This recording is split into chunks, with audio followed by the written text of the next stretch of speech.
नमस्कार, मी आशिष जाधव. आजचा सवालमध्ये तुमचं स्वागत आहे. उद्या 10 महापालिका आणि 25 जिल्हा परिषद निवडणुकांसाठी महत्त्वाचा दिवस आहे. उद्या निकालाचा दिवस आहे, मतमोजणी आहे आणि त्यानंतर राज्याच्या सत्ताकारणाला काही कलाटणी मिळेल का याचाही फैसला होणार आहे.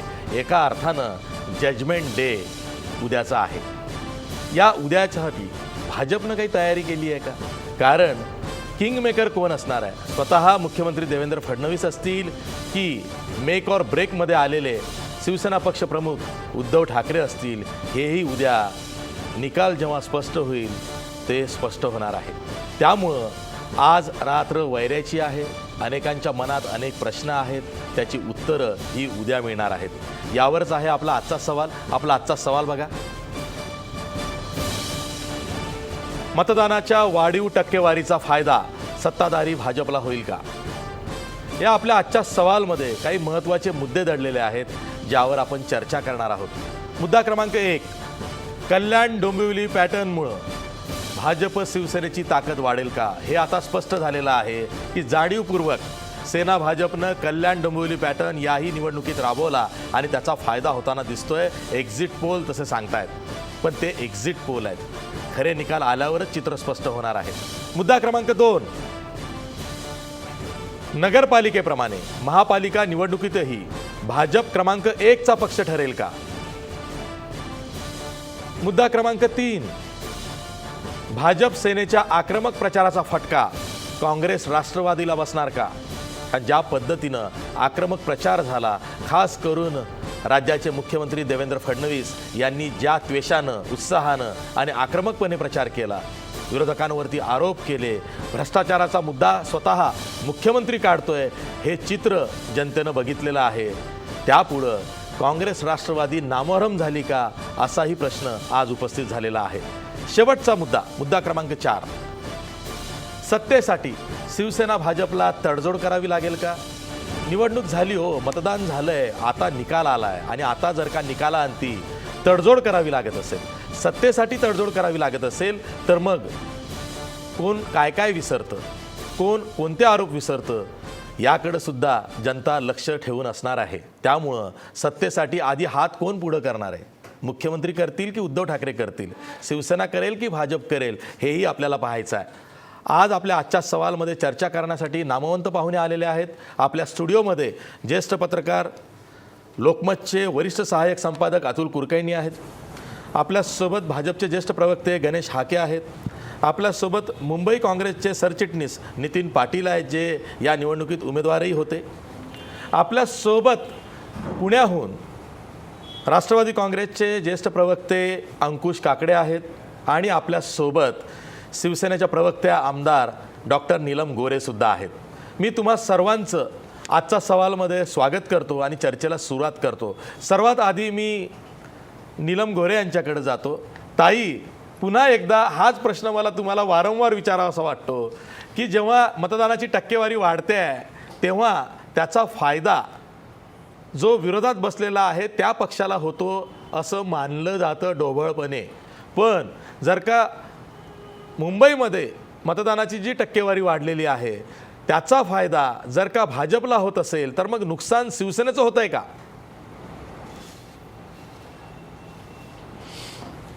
मला असं वाटतं की हा जो प्रश्न आहे त्याच्यामध्ये मतांचं विश्लेषण, कशा प्रकारनी मतदारांचं टक्केवारी वाढलेली दिसते, त्याच्यात एक बाब आपल्याला विसरता येणार नाही की 11 लाख मतदारांची नावं यादीतून कमी झालेली आहेत. त्याच्यामुळे सुद्धा जेवढं मतदान झालं आहे त्याची टक्केवारी आपल्याला जास्त भासते आकडेवारीचा विचार केला तर. मग आता ज्या मतदारांची नावं वगळली गेली काही कारणामुळे, ते कोणाचे मतदार होते हाचा पण एक चर्चेचा विषय होऊ शकतो. पण साधारणपणे प्रत्येकच पक्षाचे त्याच्यात मतदार असतात असं मला आत्तापर्यंत अनुभव वाटतं.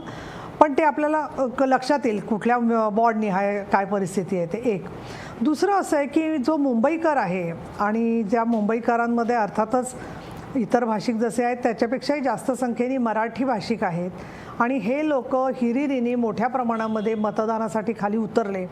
विशेषतः उच्च मध्यम वर्ग किंवा मध्यम वर्गापेक्षा आपल्याला दिसलं की चाळींमध्ये किंवा कनिष्ठ मध्यम वर्गातले लोक हे हिरिरीने उतरले आणि ते निश्चितपणाने मराठी माणसं जी आहेत त्यांनी जसं शिवसेनेला मतदान केलेलं आहे तसंच आम्ही पण अनेक ठिकाणी माहिती घेतली. त्याच्यामध्ये काही प्रमाणामध्ये नोटबंदीचा सुद्धा जो त्रास व्यापाऱ्यांना झालेला आहे, ज्यांना त्याच्यामुळे ते सुद्धा काही प्रमाणामध्ये नाराज आहेत.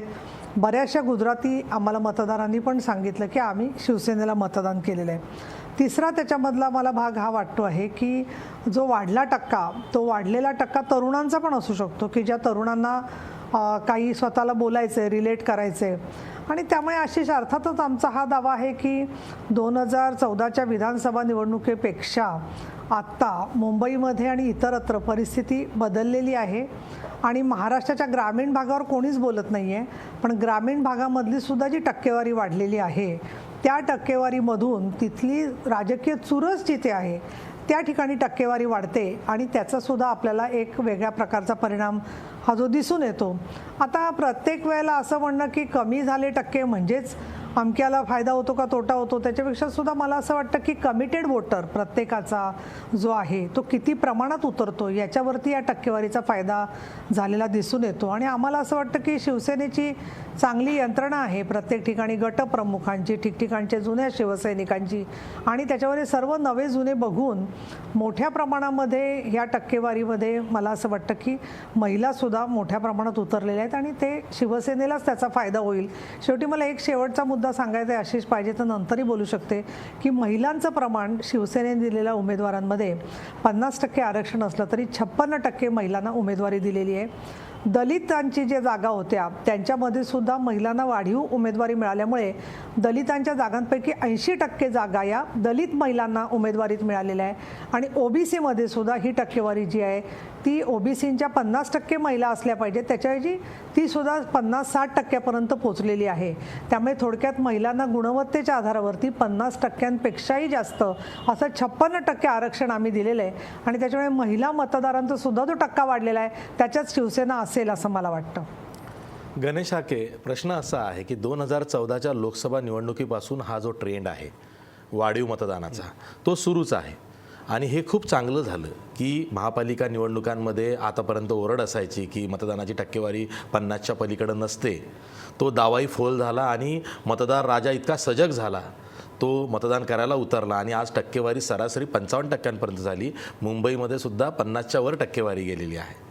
आता जसं नीलम गोरे म्हणाल्या की वाढीव मतदानाचा फायदा हा मुंबईमध्ये किंवा इतरत्र शिवसेनेला होतो आहे, पण 2014 पासून आपण बघितलं तर वाढीव मतदानाची टक्केवारीचा फायदा हा भाजपला निवडणुका झालेला आपण बघितला. ते याही वेळेस फायदा हा भाजपलाच होईल. हो आशिष, आम्हाला म्हणजे असंच वाटतं की आपण जर बघितलं तर जेव्हा म्हणजे राजीव गांधींनी आपल्या मतदानाची म्हणजे वयाची अट 21 वरून 18 केली, त्यावेळेला तरुणांच्यामध्ये फार मोठ्या प्रमाणात उत्साह होता किंवा आपल्याला 18 वर्षाच्या तरुणांमध्ये किंवा मतदानाचा, आणि त्यांनी फार हिरिरीनं त्यावेळेला आपल्या त्या तरुण मतदारांनी मतदानही केलं होतं. पण मतदान केल्यानंतरची त्यांना जी आलेली निराशा आणि काही मग आपण काय मतदान करूनसुद्धा आपला काही उपयोग होत नाही या भावनेनं मध्यंतरीचा जो 10-15 वर्षाचा काळ आहे तो थोडंसं तरुण मतदारसुद्धा या गोष्टीपासून थोडंसं दूर गेले होते आणि मग फारशी मतदान करण्यामध्ये फार उत्साह दिसत नव्हता. पण आपण म्हणालात तसं की 2014च्या लोकसभेच्या निवडणुकीमध्ये आणि महाराष्ट्रात आपल्या विधानसभेच्या निवडणुकीमध्ये या दोन्ही निवडणुकांमध्ये कुठंतरी या तरुण मतदारांना, कारण का आज देशाची एकूण जी लोकसंख्या आहे त्याच्या साधारणतः 35% हे तरुण आहेत आणि ह्या तरुणांनी ज्या भरभरून अशा स्वरूपाचं 2014च्या लोकसभेच्या निवडणुकीमध्ये आणि विधानसभेच्या महाराष्ट्रात निवडणुकीमध्ये जे मतदान केलं त्याचा निश्चितपणे भारतीय जनता पार्टीलाच फायदा झाला आणि लोकसभेमध्ये म्हणजे ॲब्सोल्युटली म्हणजे भारतीय जनता पार्टीला बहुमत मिळालं. तसंच इथं सुद्धा आम्ही एकदम म्हणजे 45-46च्या जागावरून 123 जागांवरती आम्ही झेप घेतली. तर याचा निश्चितपणे ह्या वाढीव मतदानाचा फायदा भारतीय जनता पार्टीला झालेला आहे. तीच परिस्थिती आपल्या आत्ता ज्या निवडणुका झाल्या महापालिकेच्या तर त्या महापालिकेच्या निवडणुकांमध्ये सुद्धा साधारणतः जिल्हा परिषदेचं सुद्धा मतदान जे व्हायचं पूर्वी ते 60-65 व्हायचं, पण यावेळेच्या ह्या जिल्हा परिषदांच्या निवडणुकांमध्ये सुद्धा अगदी 70% म्हणजे मतदानाचा टक्का गेलेला आहे. आणि गेल्या 2-3 ज्या महापालिकेच्या निवडणुका झालेल्या होत्या त्या निवडणुकांच्यावरती जर आपण थोडंसं म्हणजे दृष्टिक्षेप जर टाकला तर साधारण 42 ते 45% इतकं मतदान या महापालिकांच्यामध्ये झालेलं होतं. पण यावेळेला सगळ्याच ठिकाणी म्हणजे 50 ते 55 असं इथपर्यंत म्हणजे मतदानाचा टक्का वाढलेला आहे. आणि त्याचा निश्चितपणे हे जे सगळा मतदार आहे ते मला असं वाटतं की एक वेगळ्या दिशेनं किंवा भारतीय जनता पार्टीचं केंद्रातलं सरकार, राज्यातलं सरकार ज्या पद्धतीनं काम करत आहे आणि जनतेला या सरकारबद्दलचा विश्वास वाटतो, इथल्या नेतृत्वाबद्दलचा विश्वास वाटतो. म्हणून मला असं वाटतं की हे मतदान जे झालेलं असेल ते वाढीव मतदान हे निश्चितपणे भारतीय जनता पार्टीलाच झालेलं असेल आणि त्याचा फायदा निश्चितपणे भारतीय जनता पार्टीच्या सर्वच म्हणजे जिल्हा परिषदा, पंचायत समित्या आणि महापालिकांच्या ज्या जागा आहेत त्या जागा वाढण्यामध्ये निश्चितपणे होईल असं मला वाटतं. मी थेट पुण्याला जातोय अंकुश काकडे यांच्याकडं. साहजिकच शिवसेना आणि भाजपचा दावा हा अंकुश काकडेला पटेलच असं नाही आहे. अंकुश काकडे, तुम्ही आता इतक्या वर्षांपासून निवडणुका बघताय. खरं तर सध्याचे जे मुख्यमंत्री आहेत देवेंद्र फडणवीस हे पॉलिटिकल CM आहेत आणि तुम्ही बघितलं तर गेल्या 2.5-3 महिन्यापासून त्यांनी सबंध महाराष्ट्र हा राजकीयदृष्ट्या पिंजून काढला. सर्वत्र त्यांच्या सभा झाल्या. निवडणूक कुठली असो मुख्यमंत्र्यांची सभा ही लागलेलीच हे ठरलेलं होतं आणि याही निवडणुकांच्या प्रचारामध्ये त्यांनी स्वतःला झोकून दिलं. त्यामुळं काही राजकीय पंडित हे मानतायत की मुख्यमंत्र्यांनीच प्रचारात आघाडी घेतल्यामुळं सुद्धा मतदार हा मतदान केंद्रापर्यंत आलाय. हे पटतं का तुम्हाला? नाही, मुख्यमंत्र्यांनी प्रचारामध्ये आघाडी घेतली आणि म्हणून मतदानाची टक्केवारी वाढली हे म्हणणं तितकंसं काही योग्य आहे असं मला वाटत नाही. कारण यावेळेला मतदारांमध्ये मोठ्या प्रमाणामध्ये जागृती करण्याचा प्रयत्न केला गेला. तो सामाजिक संस्थांनी केला, महानगरपालिकांनी केला आणि सर्वच राजकीय पक्षांनी देखील सोशल मीडियाच्याद्वारे, वर्तमानपत्राच्याद्वारे शहरामध्ये देखील काही वेगवेगळ्या प्रकारच्या योजना करून मतदान करावं अशा प्रकारचं त्या ठिकाणी उत्साह निर्माण केला गेला. पुणे महानगरपालिकेने तर पहिल्या 100 मतदारांना एक छोटंसं कार्ड देखील त्या ठिकाणी भेट दिलं. त्याच्यामध्ये लकी स्क्रॅच कार्ड होतं. कुणाला 1 लिटर पेट्रोल मिळायचं, कुणाला कोणत्या हॉटेल रेस्टॉरंटमध्ये ब्रेकफास्ट मिळायचा. त्यामुळे ह्या सगळ्या परिस्थितीमुळे मतदानाची टक्केवारी वाढलेली आहे. मुख्यमंत्र्यांच्या प्रचारामुळे किंवा त्यांच्या सभांमुळं ही टक्केवारी वाढली नाही. उलट पक्षी पुण्यामध्ये त्यांची इंग्लिश स्कूल टिळक रोडवरती झालेली प्रचंड सभा ही आपण पाहिलेली आहे. त्यामुळे उगाचच त्यांना श्रेय देण्यामध्ये अर्थ आहे असं मला वाटत नाही. आणि लोकांमध्ये देखील जागृती निर्माण झाली आहे. आणि विशेषतः आपण पाहतो की जो पहिला मतदार आहे, जो पहिल्यांदाच 18 वर्ष पूर्ण करून मतदानाला जातो, तो मोठ्या संख्येने मतदानाला बाहेर येतो. त्यामुळे मतदानाची आणि आपण पहा की टक्केवारी तशी काही ठिकाणी वाढली आहे, ग्रामीण भागामध्ये वाढली, पण शहरी भागामध्ये कुठे 1-2% 1.5% वगैरे अशी वाढली. पुण्यामध्ये सुद्धा 2012च्या तुलनेप्रमाणे 17मध्ये काही फार वाढली आहे अशातला भाग नाही. मुंबईतली 2012ची आकडेवारी माझ्याकडे नाही, परंतु त्या ठिकाणी देखील किती वाढली हे हाके असतील किंवा आमच्या निलमताई 8 ते 10% वाढ झाली आहे. मुंबईत 10% वाढ झाली आहे. हे ठीक आहे, मुंबईमध्ये झाली असेल त्याची काही कारणं वेगळी असतील. त्या ठिकाणी दोन्ही पक्ष, शिवसेना असेल किंवा भारतीय जनता पक्ष असेल, हे दोघंही अतिशय एकमेकांवरती ज्या पद्धतीने प्रचाराची आग पाकडत होते, त्यामुळे कदाचित लोकांनी उत्सुकतेपोटी मतदान वाढलं असेल. त्याच्यामध्ये काही माझी हरकत नाही त्याला. आणि वाढवावं, मतदान वाढावं. आणि अंकुश काकडे विषय निघालाय. त्यांनी पुण्या, मुंबईमध्ये, नाशिकमध्ये सुद्धा अशाच प्रकारची भांडणं करावीत. अंकुश काकडे, विषय निघालाय म्हणून विचारतो. पुण्याकडं मुख्यमंत्र्यांचं विशेष लक्ष होतं. गेल्या 6 महिन्यापासून त्यांनी पुणे, पिंपरी चिंचवड इथल्या निवडणुकांची तयारी केली होती. त्या दृष्टीनं मग संजय काकडे असतील, गिरीश बापट असतील, आजमभाई पानसरे असतील, महेश लांडगे असतील, लक्ष्मण जगताप असतील, ही सगळी मंडळी मुख्यमंत्र्यांच्या बरहुकूम राबली. त्यामुळे जर का आता तिथं मतदानाची टक्केवारी वाढत असेल तर त्याचा फायदा हा भाजपला होऊ शकतो ना? नाही, आता भाजपला किती होतो आता आपण पाहिलं नाही, मी मगाशी म्हणालो की इंग्लिश स्कूल टिळक रोडवरती त्यांची झालेली प्रचंड सभा ही त्यांना पाठिंबा व्यक्त करणारीच होती. नाही पण त्याच्यामुळे आता ठीक आहे, ईव्हीएम मशीन्स बंद झालेले आहेत, उद्या सकाळी त्या ठिकाणी ती उघडली जाणार आहेत, काही एक्सिस पोल आले आहेत. आज तर अशी तुमच्या माहितीसाठी सांगतो की काल आपण एक्सिस आणि इंडिया टुडेचा एक्झिट पोल दाखवला, पण आज पुण्यामध्ये संजय काकडे आणि कंपनीचा सुद्धा एक एक्झिट पोल आला आहे आणि त्या खासदार संजय काकडेंच्या एक्झिट पोलने पुण्यामध्ये भारतीय जनता पक्षाला 92 जागा मिळतील अशा प्रकारचा त्यांचा तो एक्झिट पोल आहे. आता बघूया त्या पोलच्या बाबतीमध्ये त्यांनी जी काही घोषणा केलेली आहे ती ते 23 तारखेला उद्या पाळतायत की नाही हे पाहण्याचं आहे. जसं त्यांनी भाजपची मेंबरशिप ड्राईव्ह कॉल सेंटर बसवून केली होती असं म्हणतात, तसा एक्झिट पोलही तसाच केला असेल, तो भाग वेगळा, तो सोडा. ते राजकारणात नौके आहेत, त्यांचा एक्झिट पोलही नौका असेल, तो भाग वेगळा. नीलमताई, तुम्हाला काहीतरी म्हणायचं आहे?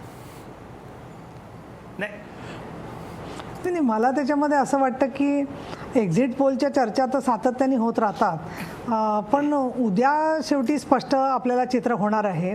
दुसरं मला असं वाटतं की मतदानाच्या टक्केवारी चा सुद्धा जो विषय आहे तो उद्याच्या जागांचा निकाल लागला की कुणाला किती प्रमाणात मतदानाच्या टक्केवारीचा फायदा झाला हे सगळंच आपल्याला चित्र स्पष्ट होणार आहे. त्यामुळे आजचा हा काही तासांचा आपला अंदाजाचा एक आहे भूमिका जी आहे ते त्याच्या पलीकडे काही नाही.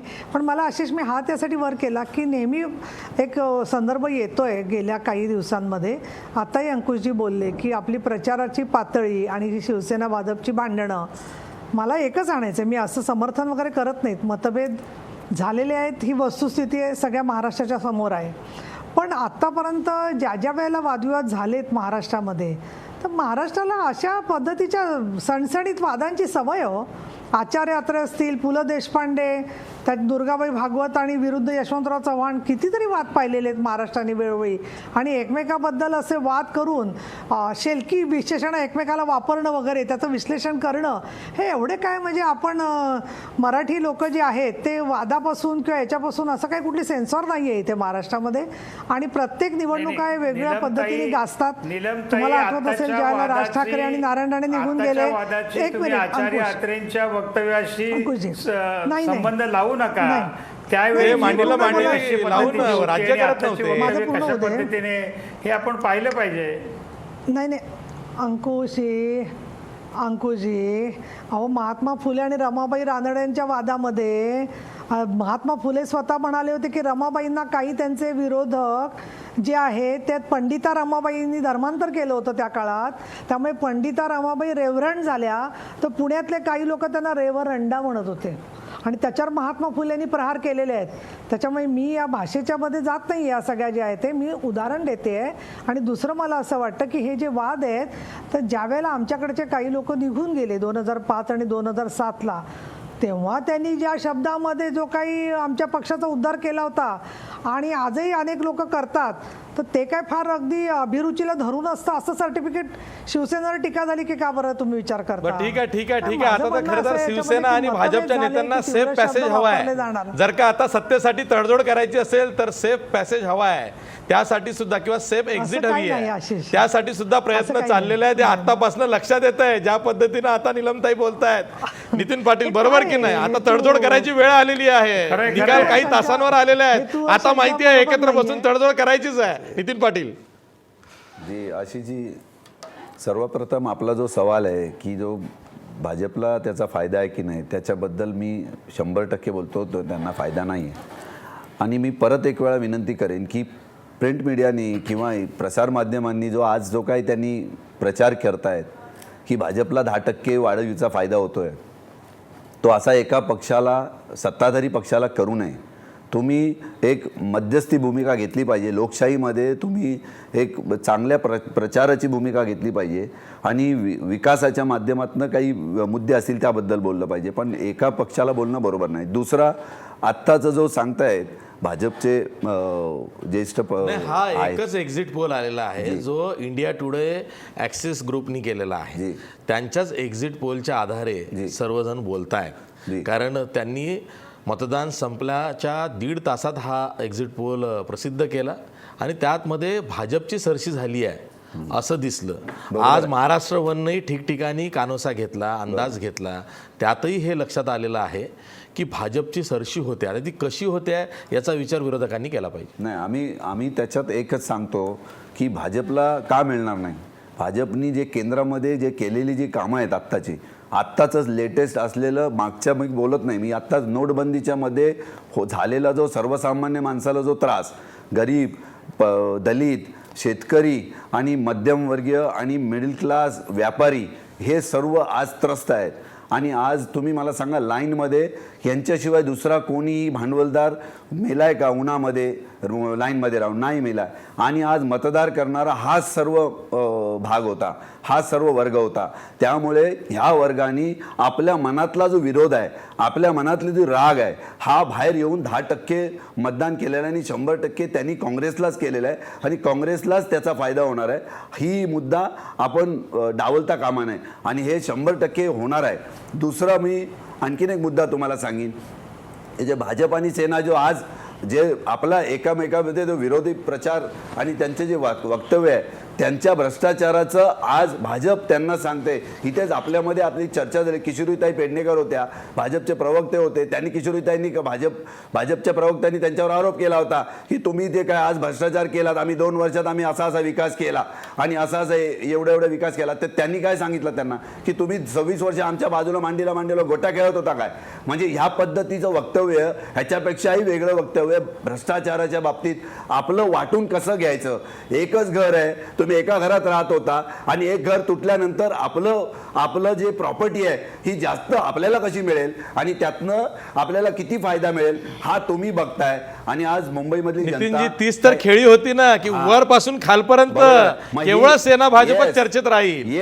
आपले नेतेच असं बोलतायत म्हटल्यावरती प्रवक्ते सुद्धा भांडत होते, त्यात तुम्ही भुललात, लोक भुलली. नाही बोलली. आज लोकांनी त्यांचा राग व्यक्त करण्यासाठी 10% मतदान वाढवलंय आणि ते त्यांच्या विरोधात गेलेले आहे आणि ते काँग्रेसलाच मिळणार आहे. हे तुम्हाला उद्याच्या न्यूज मध्ये दिसेल. ठीक आहे. मी शेवटी अतुल कुलकर्णी यांच्याकडे येतो. अतुल कुलकर्णी, मतदान वाढलंय ठीक आहे, पण ज्या पद्धतीनं प्रचार केला गेला, ज्या पद्धतीनं सत्ताधारी सेना भाजप एकमेकांच्या विरोधात आरोप करत होते, ज्या पद्धतीनं उद्धव ठाकरे विरुद्ध मुख्यमंत्री देवेंद्र फडणवीस असा सामना रंगला होता, इतका सामना रंगला की शिवसेनेच्या मुखपत्राला सुद्धा नोटीस बजावावी लागली आणि त्यांचं एक्सप्लेनेशन निवडणूक आयोगाला घ्यावं लागलं. म्हणजे इतका टोकाचा विरोध हा प्रचारामध्ये सत्ताधारी पक्षांमध्ये दिसला, तरी सुद्धा फायदा हा युतीचा म्हणजे सत्ताधाऱ्यांचाच होताना दिसतोय.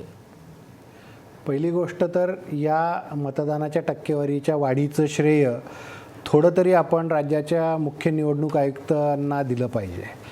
ज्या पद्धतीने त्यांनी प्रयत्न केले मतदानाची टक्केवारी वाढवण्यासाठी, वेगवेगळ्या हॉटेल्सनी काही टक्के सवलत देऊ केली, क्रेडाईसारखी संस्था असेल किंवा आहारसारखी संस्था असेल, इवन अगदी लोणावळा, महाबळेश्वर, माथेरानपर्यंतच्या हॉटेलवाल्यांनी आमच्याकडे या, आम्ही काही टक्के सवलत देऊ म्हणून सांगितलं. पुण्यामध्ये काही ठिकाणी हातावर मेहंदी काढून देण्यात आली मतदान करणाऱ्यांना. काही मतदान केंद्रांना अगदी फुगे बिगे लावून सजवण्यात आलं. एक प्रकारे उत्सवाचं वातावरण तयार केलं गेलं. याचं श्रेय निश्चितपणे निवडणूक आयुक्ताचं देखील आहे, त्या यंत्रणेचं आहे, ज्याच्यामुळे टक्केवारीत काही प्रमाणात का होईना वाढ झालेली आहे. हा एक भाग झाला. दुसरा भाग यातला मुंबईतल्या टक्केवारीचं जर आपण बोलायला जाऊ तर भाजप शिवसेनेमध्ये ज्या पद्धतीने भांडणं झाली, ज्या पद्धतीने भाषणं झाली, ती सगळी भाषणं बघितल्यानंतर आणि शेवटच्या दिवशी ज्या पद्धतीची जाहिरात एका NGOच्या माध्यमातून करण्यात आली आणि त्या जाहिरातीमध्ये परिवर्तन वगैरे असे शब्द वापरले गेले, पारदर्शकता असा शब्द वापरला गेला, हे पाहिल्यानंतर जे हाडाचे शिवसैनिक आहेत ते मोठ्या प्रमाणावर चवताळून उठले आणि ते मतदानाला बाहेर गेले. हे देखील आपण जर बूथ टू बूथ फिरलो तर आपल्या लक्षात येईल. तर हा देखील परिणाम काही अंशी तिथे नक्की झालेला आहे. राहिला प्रश्न भाजप शिवसेनेचाच फायदा होतो का, तर हे 100% बरोबर आहे की जे उल्हासनगरला आपण पाहिलं भाजप शिवसेनेचाच याच्यात फायदा होणार आहे, हे 100% मान्य आहे. आत्ताच आपली ही चर्चा सुरू होण्याच्या आधी आपल्याच चॅनलवर आपण सुहास पळशीकरांचं मुलाखत दाखवली, ते देखील हेच मुद्दा मांडत होते की काँग्रेस आणि राष्ट्रवादी या दोन्ही पक्षांना ज्या पद्धतीचं राजकारण महाराष्ट्रात होतं आहे हे लक्षात येत असून देखील ते दोन पक्ष एकत्र यायला तयार नाहीत. हे भाजप शिवसेनेचं दुर्दैव नाही आहे, काँग्रेस राष्ट्रवादीचं दुर्दैव आहे. भाजप शिवसेनेला तर हवंच आहे, हे दोघं एकत्र लढले तर नुकसान होतं का फायदा होतो हेही समोर आहे, आणि दोघं वेगवेगळे लढल्यानंतर काय होतं हेही त्यांच्या समोर आहे. पण यावेळीची लढाई ही तशी वेगवेगळं लढून स्वतःची मतं, दोघांची आपापली मतं वाढवण्यापुरती मर्यादित नव्हती. याच्यात टोकाचा संघर्ष होता. आपण जर भाषणं पाहिली असतील तर उद्धव ठाकरेंनी सुरुवातीच्या काळात मुख्यमंत्र्यांवर किती प्रहार केले आणि उद्धव ठाकरेंवर सुरुवात कोणी केली टीका करण्याची, व्यक्तिगत टीका करण्याची, हे जर पाहिलं तर अतिशय वेगळ्या पातळीवर हे सगळं भांडण गेलं होतं. ही वस्तुस्थिती आहे आणि याच्यात निर्माण झालेली कटुता ही टोकाची आहे. माझी जी माहिती आहे ती अशी आहे की उद्धव ठाकरे सभेला जाण्यापूर्वी, जी युती तोडण्याची सभा झाली त्या सभेला जाण्यापूर्वी त्यांच्या मनात युती तोडायची की नाही याच्याविषयी दोलायमान परिस्थिती, भावना होत्या. पण ज्यावेळी त्यांनी ही युती तुटल्याची घोषणा केली तोडण्याची, त्याच्यानंतर शाखांमध्ये जल्लोष झाला आणि अनेकांनी त्यांना फोन करून सांगितलं की साहेब चांगलं केलं तुम्ही युती तोडली. हे कुठेतरी प्रत्येकाच्या मनातही होतं, शिवसेनेच्या कार्यकर्त्यांच्या मनात. आणि शेवटी मुंबईमध्ये शिवसेनाच पाहिजे असा म्हणणारा देखील एक मोठा वर्ग आहे. त्याची कारणं वेगवेगळी असतील, ती कदाचित या चर्चेत म्हणजे योग्य होणार नाहीत, वेगळी कारणं असतील, पण शिवसेनाच मुंबईत पाहिजे असा म्हणणारा एक वर्ग आहे. जसं मुख्यमंत्र्यांनी आक्रमक प्रचार केला त्याच्या जोडीला प्रकाश मेहता, विनोद तावडे, पूनम महाजन किंवा जे कोणी भाजपचे आशिष शेलार असतील, ज्या पद्धतीने मुख्यमंत्र्यांनी उद्धव ठाकरेंना अंगावर घेतलं, टोकाची टीका केली, तेवढ्या टोकाची टीका या बाकीच्या लोकांनी का केली नाही? हा त्यांच्या स्ट्रॅटेजीचा भाग होता की त्यांना शिवसेनेचे मतदार त्यांच्या मतदारसंघातले सांभाळण्याचा भाग होता? हे आता उद्याच्या निकालानंतर बऱ्याच गोष्टी स्पष्ट होतील. पण ह्या सगळ्यांचा विचार केला तर वाढलेली टक्केवारी ही लगेच भाजपच्या फायद्याची होईल असं म्हणणं थोडंसं अतिशयोक्तीपणाचं ठरेल असं मला वाटतं.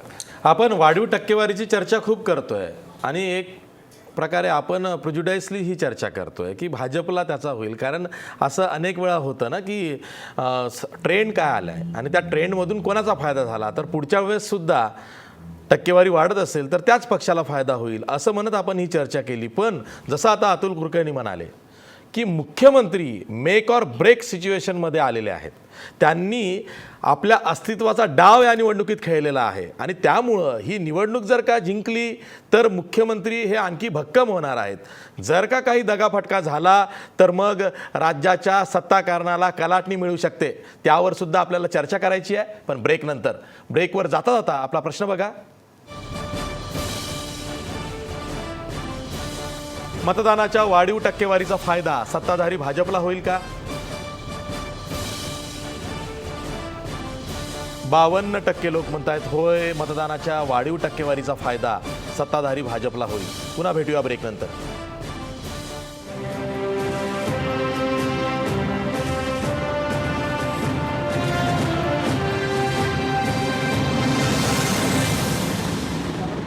ब्रेकनंतर पुन्हा तुमचं स्वागत. मी थेट जातोय पुण्याला अंकुश काकडे यांच्याकडं. अंकुश काकडे, ज्या पद्धतीनं भाजपनं आपला प्रचार राबवला, पैशाचा झगमगाट भाजपच्या जाहिरातींमधून स्पष्टपणे जाणवला. तुम्ही मुंबईमध्ये बघितलं तर मोठे मोठे फ्लेक्सवर केवळ आणि केवळ मुख्यमंत्री दिसत होते, जाहिरातींमधून मुख्यमंत्रीच दिसत होते, म्हणजे भाजपच्याच जाहिराती होत्या. पुण्यामध्ये सुद्धा अशीच परिस्थिती कदाचित असेल. इतकी मोठी प्रचार यंत्रणा, इतका मोठा पैसा प्रचारात उभा केला असताना जर का भाजपला यश मिळत असेल तर त्यात काय असंही विचारलं जाणार आहे. पण प्रश्न असा आहे ना की काँग्रेस राष्ट्रवादीची ताकद ही काही गेल्या 2 वर्षापासून वाढताना दिसत नाही आहे.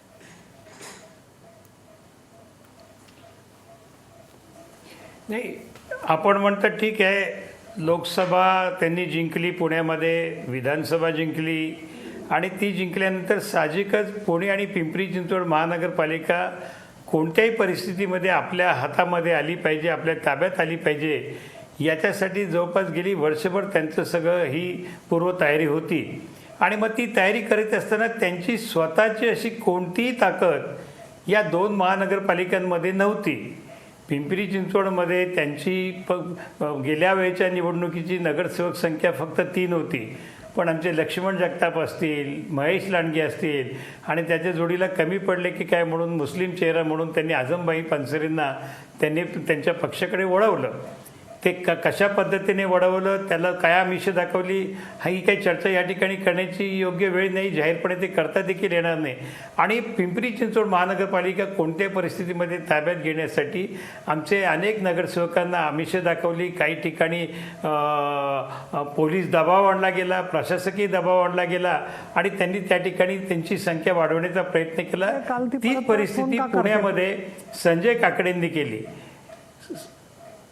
संजय काकडेंनी देखील पुण्यामध्ये अनेक आमचे नगरसेवक फोडण्याचा प्रयत्न केला. सर्वच पक्षातून त्यांनी नगरसेवक घेण्याचा प्रयत्न कारण त्यांच्याकडे उमेदवार नव्हते.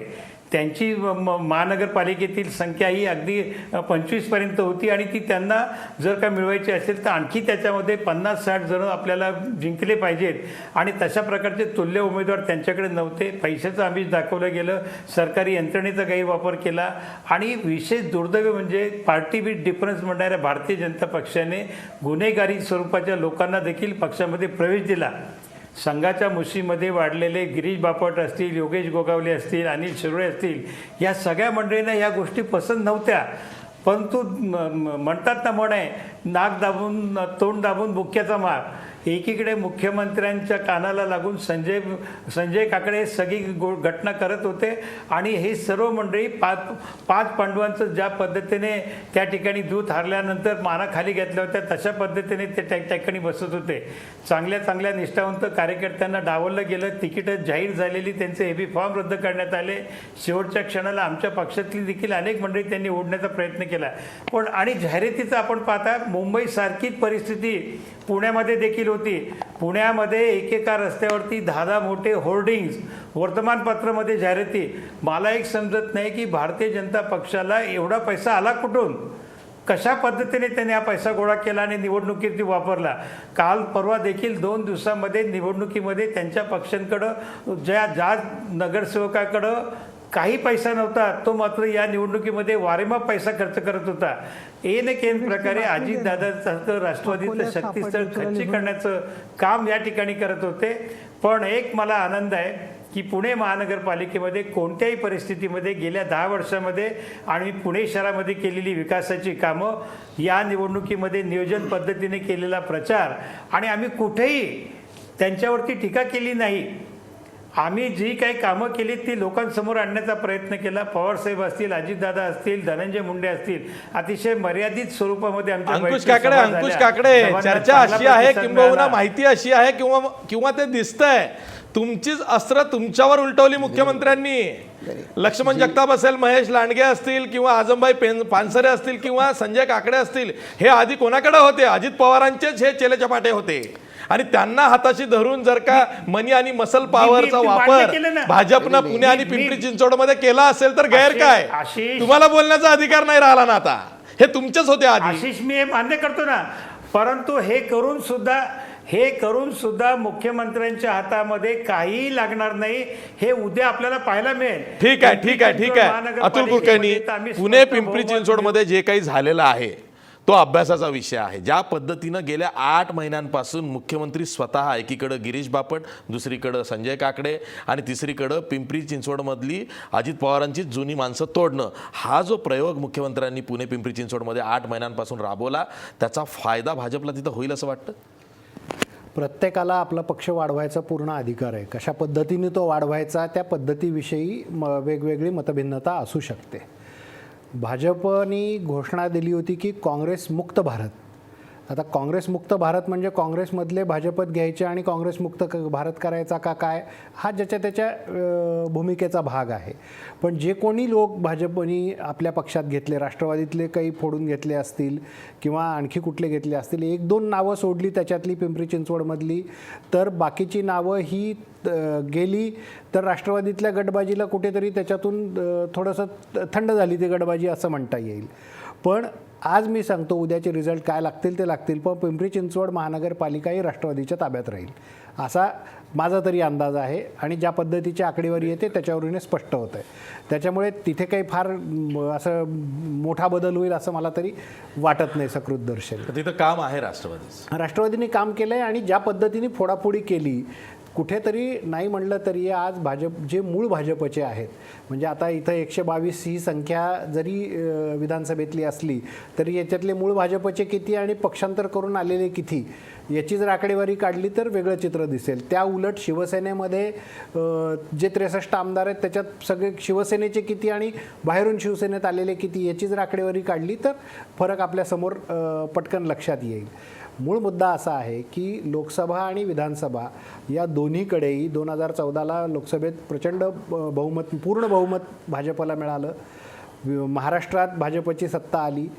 आज जरी उद्या असं झालं की बाबा मुंबईत 35 जागा भाजपच्या होत्या, त्या 70 झाल्या, भाजपवाले म्हणतील आमच्या दुप्पट जागा झाल्या. पण दुप्पट जागा करण्यासाठी एवढा अट्टहास केला का? मग मूळ मुद्दा असा आहे की दोन्हीकडं केंद्रात राज्यात तुमची सत्ता असताना देखील जर तुम्हाला मुंबई महानगरपालिका मिळू शकत नसेल किंवा एवढा मोठा प्रचार यंत्रणेचा सगळा डोलारा उभा केल्यानंतर पुण्यासारखी महानगरपालिका किंवा पिंपरी चिंचवडसारखी महानगरपालिका तुम्हाला मिळू शकत नसेल तर मग हे सगळं कशासाठी उभं केलं हा प्रश्न नंतर पक्षात आणि माध्यमांमधून मोठ्या प्रमाणावर विचारला जाईल. पण त्याच्यासाठी उद्यापर्यंत वाट पाहावी लागेल. अगदी बरोबर. गणेश हाके नाही, तुम्हाला प्रश्न वेगळा आहे. प्रश्न असा आहे, मला- गणेश हाके ऐका ऐका, एक राष्ट्रवादीचे ज्येष्ठ नेते काय म्हणाले, ते असं म्हणाले की नोटबंदी नंतर अशी परिस्थिती झाली की प्रचार उभा करायला सुद्धा पैसा लागतो, तो सुद्धा काँग्रेस राष्ट्रवादीकडे नव्हता. आणि या उलट भाजपनं ज्या झगमगाटात प्रचार केला सर्वत्र तो जनतेनं बघितलेला आहे. जाहिरातींवरती म्हणजे शेकडो कोटी रुपये खर्च झालेले आहेत, तुम्ही मान्य करावंच लागेल तुम्हाला. आणि याचा हिशोब जनतेपुढे भाजप मांडणार आहे की नाही? मग पारदर्शकतेचा मुद्दा म्हणजे पुण्याची सभा पारदर्शक होती का? खुर्च्या रिकामा दिसत होत्या का? ती सभा पारदर्शक होती, पण त्या सभेसाठी जो झगमगाट झाला, आशिष जो खर्च झाला त्याचा खर्चाचा हिशोब देणार का भाजप? भाजप खर्चाचा हिशोब देणार का? नाही आशिष, मी म्हणून की मला माझ्या तुम्ही ज्या सगळ्या प्रश्नांची उत्तर द्यायला मी आहे, मला उत्तर देऊ द्या. एनजीओच्या नावाखाली ज्या जाहिराती दिल्या गेल्या त्याचा हिशोब देणार? अशी जे मला तुम्ही बोलू देत नसाल तर मी काय बोलणार आहे मला सांगा ना. खर्च तुम्ही म्हणजे माझं म्हणणं की तुम्ही गृहीत धरून जर तुम्ही बोलत असाल किंवा दिसला ना खर्च, माझं काय म्हणणं फक्त भाजपच दिसलं. अहो मला सांगा की आतापर्यंतच्या झालेल्या सगळ्या निवडणुकांमध्ये ज्या पद्धतीनं प्रचार केला जायचा त्या पद्धतीनेच आम्ही प्रचार केलेला आहे. ऐकून घ्या. दुसरी गोष्ट अशी आहे की आपल्याकडे फार मोठी एक स्वतंत्र स्टॅट्युटरी अशा नावाची हे व्यवस्था आहे. मतदानाच्या मध्ये होणारा खर्च, त्या प्रचार यंत्रणा याच्यावरती नियंत्रण ठेवणारी, ज्याला आपण निवडणूक आयोग म्हणतो तो आयोग आहे ना. आम्ही या सगळ्या गोष्टीची हिशोब निवडणूक आयोगाला आम्ही देणार आहोत ना. काही व्यक्तिगत कोणी मागेल त्याला हिशोब देण्यासाठी भारतीय जनता पार्टी ज्याला द्यायचा आहे त्याला तो हिशोब देणार आहे आणि तो मागणार आहे आम्हाला. प्रत्येक गोष्टीवरती आचारसंहितेच्या संदर्भामध्ये किंवा खर्चाच्या संदर्भामध्ये त्यांचं नियंत्रण आहे आयोगाचं. आणि मला असं वाटतं की त्या कक्षेत राहूनच भारतीय जनता पार्टीने प्रचार केलेला आहे आणि खर्चही केलेला आहे आणि त्याचा हिशोब तो काय झालं आजवर जेवढ्या निवडणुका झाल्या ना, काँग्रेस राष्ट्रवादीनं म्हणजे टोकाची भूमिका घेतली असेल, खर्चही जास्त केला असेल, पण जे प्रमाण आहे भाजपचं प्रमाण म्हणजे त्या जमीन आसमानचा फरक आहे. मुख्यमंत्री ग्रामपंचायतीच्या निवडणुकीत उतरतील अशी अफवा पसरली आहे. नाही मला सांगा, असं कोण सांगू शकता का की या प्रचार यंत्रणेसाठी इतका पैसा खर्च झालेला आहे, एवढा मोठ्या प्रमाणात पैसा खर्च झालेला आहे? आपण खर्चाचा मुद्दा बाजूला ठेवू, पण माझा एक महत्त्वाचा म्हणजे एक मुद्दा आणायचा चर्चेत आहे म्हणून मी यांना विचारू इच्छितो की भाजपच्या होर्डिंगमधून प्रदेशाध्यक्ष आणि एक कोर कमिटी जी मंत्र्यांची होती, ज्याच्यामध्ये विनोद तावडे होते, पंकजा मुंडे होत्या, सुधीर मुनगंटीवार होते, चंद्रकांत पाटील होते, हे सगळे म्हणजे त्याला फार तर पंचप्यारे म्हणू आपण ते भाजपमधले, हे कोणीच कुठल्याच पोस्टरवर मला तरी दिसले नाही. त्याचं काय कारण असेल ते हाकेंनी सांगावं. भाजपचे काही कॅबिनेट मंत्री मुंबईमध्ये जिल्हा परिषद निवडणुकी झाल्यानंतर आले होते, आराम करत होते, त्यांना प्रचार सभा मिळाली नाही. नितीन गडकरींना फक्त विलेपार्ला सभा दिल्या, त्याही पराग अळवणींनी दिल्या आणि तिथे फक्त 200 खुर्च्या होत्या. उत्तर देऊ का? आणि 200 खुर्च्या होत्या. उत्तर देऊ का तुम्हाला? सर्वत्र मुख्यमंत्री, आम्हाला माहिती आहे उत्तर, केंद्रात नरेंद्र, राज्यात देवेंद्र. बघा ऐकून या ना, तुम्ही ऐकू शकता. आम्ही ही निवडणूक अत्यंत गांभीर्याने घेतलेली होती. महाराष्ट्रातल्या जिल्हा परिषदाच्या आणि पंचायत समितीच्या निवडणुका आणि महापालिकेच्या निवडणुका आम्ही ही पहिल्यांदा स्वतंत्रपणे सर्व जागांच्या वरती लढत होतो. तुम्ही जिल्हा परिषदेचा सुद्धा तुम्ही आता सगळ्या चॅनलला मधून मी पाहतो आहे की फक्त महापालिकेच्या निवडणुकांबद्दल फार मोठ्या प्रमाणात चर्चा होते, जिथं 5-5.25 कोटी लोकसंख्येच्या ज्या निवडणुका जिल्हा परिषद आणि पंचायत समितीच्या होत्या त्याच्याबद्दल फारशी चर्चा होत नाही. तुम्हाला मी सांगितलं की आम्ही ह्या निवडणुका स्वतंत्रपणे जिल्हा परिषदेच्या निवडणुकासुद्धा कुठल्या कुणाबरोबर युती न करता आणि महापालिकेच्या निवडणुकासुद्धा कुणाबरोबरही युती न करतो. त्यामुळं आम्ही त्याची स्ट्रॅटेजी, त्याची जी काही व्यूहरचना आणि त्याचं जे प्लॅनिंग आहे ते अत्यंत व्यवस्थिशीर आणि अत्यंत उत्तम अशा स्वरूपाचं रेकॉर्ड प्लॅनिंग टाइम मध्ये परिवर्तन करायचं. ऐकून आम्हाला उत्तम पद्धतीने प्लॅनिंग केलं होतं आणि ठरवलं होतं. तुम्ही जे आता जे अतुल जो म्हणाला की बाकी तुमचे ते कोर कमिटी तुमची कुठं होती, आम्ही प्रत्येक आमच्या आमदाराला त्याचा मतदारसंघ, खासदाराला त्याचा मतदारसंघ, पालकमंत्र्याला त्याचा जिल्हा, प्रत्येकाला कामाचं वाटप केलं होतं. कुणी काय करायचं हे ठरवून दिलेलं होतं आणि या सगळ्या ऐकून या अतुल कोणी काय करायचं माझं बोलून पूर्ण होऊ देत. तुम्ही चुकीचं सांगताय. ऐका ना, नाही, एक नाही, मिनिट चुकीचं ऐका. नाही. आमचे सूत्रही ठिकठिकाणी असतात. असं काय साधा- केलं? आम्हाला माहिती साधा मिळून दे. मला मी सांगू का? नाही, नाही. साधा प्रश्न तुम्हाला आहे काय माझा म्हणायचंय? की मला एवढंच म्हणायचं आहे की प्रदेशाध्यक्ष हा पूर्ण राज्याचा असतो. हो प्रदेशाध्यक्ष कुठल्याही होर्डिंगवर का दिसले नाहीत? नाही, बघा तुम्हाला मी पुन्हा सांगतो तुम्हाला मी का कुठल्या ते तेवढे- पद्धतीने नाही, त्यांना बघा, बघून लोकांनी मतं दिली नाही, नसती असं कशा म्हणायचंय का? पद्धतीनं प्रचार यंत्रणा असावी, कुणाचे फोटो कुठल्या होर्डिंग जातात हे काय आपण म्हणजे इतरांनी ठरवण्याचा आमच्या पक्षाचा निर्णय आहे तो. आम्हाला पार्टी पडलेला ठरवते. प्रश्न आहे, तो विचारतोय अहो, तुम्हाला. पार्टी प्रश्न पडला, हो. नाही म्हणून तुम्हाला पार्टीने आमच्या सगळ्यांनी मिळून घेतलेला तो निर्णय होता की कुणी काय करायचं आणि कुठल्या पद्धतीच्या कॅम्पेन्स करायचं, कुठं कुठल्या प्रचाराला जायचं, कोण किती सभा करायचं हे आमच्या पार्टीने ठरवलेलं होतं आणि हे सगळे सर्वानुमते ठरलं होतं. आमच्याकडे सामूहिक नेतृत्व निर्णय घेण्याची प्रक्रिया आहे. आमच्याकडे एक असा कोणी मालक असत नाही. त्यामुळं आता सर्व देश बघतोय का? हे रेकॉर्ड करून ठेवा आणि उद्या हे त्यामुळं दाखवू नाही, आपण. जे काही निर्णय घेतले होते सामूहिकरित्या निर्णय घेतलेले होते. त्या निर्णयाच्या अनुषंगानंच अशा स्वरूपाचं ठरलेलं होतं आणि त्या पद्धतीनंच संबंध जिल्हा परिषद आणि पंचायत समितीची प्रचार यंत्रणा भारतीय जनता पार्टीने राबवली आणि ती उत्तम राबली आणि त्याचे रिझल्ट सुद्धा तुम्हाला उद्या हो, उत्तम पद्धतीने सत्ता दिसतील. भाजपची आहे, सरकारी यंत्रणा तुमच्या ताब्यात आहे, ती राबणारच. नाही, तुम्हाला मी जर ती तुम्हाला असा नगरपालिका प्रश्न निवडणुकीत विचारला, आपण मला बघितलं ना. एक मिनिट, तुम्ही हा प्रश्न मला विचारता. तुम्हाला इतकी वर्ष काँग्रेसची इथं आणि आघाडीची सत्ता इथं महाराष्ट्रामध्ये होती, त्यांच्याकडे मुंबई महापालिका काय येत नव्हती हो? तुम्ही मला जे प्रश्न म्हणजे विचारता- भाजपकडे येते असं तुम्ही कसं काय बोलू ऐकून घ्या, शकता नाही, निकालाच्या तुम्ही- आधी? नाही, अतुलला मला प्रश्न विचारायचे. अतुल नाही, नाही, तुम्हाला- नाही. एक मिनिट. निकालाच्या आधी तुम्ही अतुल कसं ज्या बोलू पद्धतीचं शकता? नाही, अतुल ज्या पद्धतीचं समर्थन करत होता कशाचं समर्थन केलं? कसं तुम्ही- समर्थन केलं? तुमची कशाचं समर्थन केंद्रात, केलं मी? राज्यात सत्ता आहे, तुम्ही साधी हे जर तुम्ही करू शकला नाही तर तुमच्या कुठल्याही गोष्टीला काही अर्थ हो, नाही. बरोबर आहे माझं मग. असं म्हणणं आहे की काँग्रेसची सत्ता गेली अनेक वर्ष इथं होती, अहो, म्हणून तर त्यांना मुंबई घरी महापालिका बसवलं का ताब्यात लोकांनी. आणता आली नव्हती? अहो, त्यांना सुद्धा त्यांना काही करता आलं नाही म्हणूनच त्याचे फटके त्यांना माझं म्हणणं आहे बसले. की आम्ही तेच त्यांना ते घरी करता बसले. आलं नाही आणि म्हणूनच आम्ही करतोय. ठीक आहे, आणि ठीक तुम्हाला आहे. करून भाजपची दाखवू. चलती माझं आहे, म्हणणं आहे की भाजप अजून म्हणेल ती उद्या- पूर्व दिशा आहे. उद्या तुम्हाला निर्णय निकाल ठीक आहे, जे ठीक येतील, आहे, ठीक त्या आहे. निकालाच्या घोडा नंतर मैदान तुमच्या- जवळ आहे. Yes, आम्ही काही तेच म्हणतो तुम्हाला. तासांवरती आता मतदान अगदी- मोजणी येऊन ठेपलेली आहे. त्यामुळे मतमोजणी झाल्यानंतर निकाल लागणार आहे. प्रश्न तोच आहे ना की भाजप ज्या आविर्भावात सध्या सर्वत्र त्याचा वारू चौफेर उधळते, आत्मविश्वास आहे असं भाजपला वाटतंय. हो ठीक आहे, आम्ही कुठं फाजील म्हणतोय, तुम्ही ते प्रूव्ह केलेलं आहे 2014 पासून.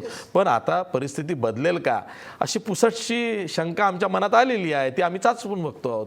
याच्या आत्मविश्वास आणि फाजील आत्मविश्वास हे दोन्हीही शब्द हाकेंनी वापरलेले आहेत, आपण दोघांनी वापरलेले नाही. हो ते बरं आहे, ते बरं आहे. ते पुन्हा एकदा सांगतो की आत्मविश्वास आणि फाजील आत्मविश्वास हा भाजपला नाही.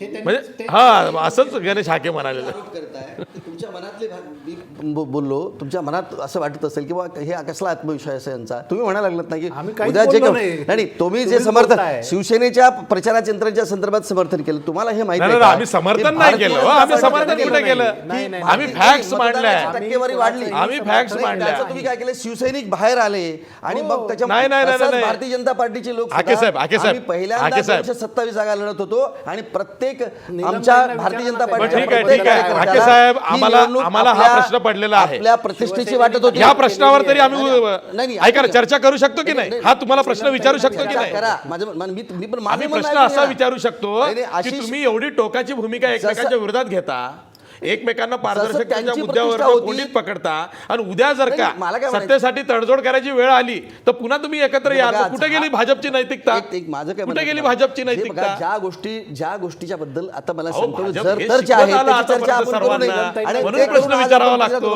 नाही, नाही. बरं ठीक आहे, ब्रेक नंतर बरं, आपण बरं, पुन्हा सविस्तर चर्चा करणार आहोत. हाकेंनाच बोलायला लावणार आहोत, हाकेंनाच प्रश्न विचारणार आहोत, म्हणजे ते सविस्तर उत्तर देतील. कुठे गेली नैतिकता भाजपची याच मुद्द्यावरती आपण चर्चा करणार आहोत. आणि भाजपनं किती किती ठिकाणी नैतिकता सांगितली होती आणि आता किती किती ठिकाणी नैतिकता बाजूला सारलेली आहे, याच मुद्द्यावरती आपण चर्चा करणार आहोत. पण ब्रेक नंतर, ब्रेकवर जाता जाता आपला प्रश्न बघा. मतदानाच्या वाढीव टक्केवारीचा फायदा सत्ताधारी भाजपला होईल का? 53% लोक म्हणतायत होय, मतदानाच्या वाढीव टक्केवारीचा फायदा सत्ताधारी भाजपला होईल. पुन्हा भेटूया ब्रेक नंतर.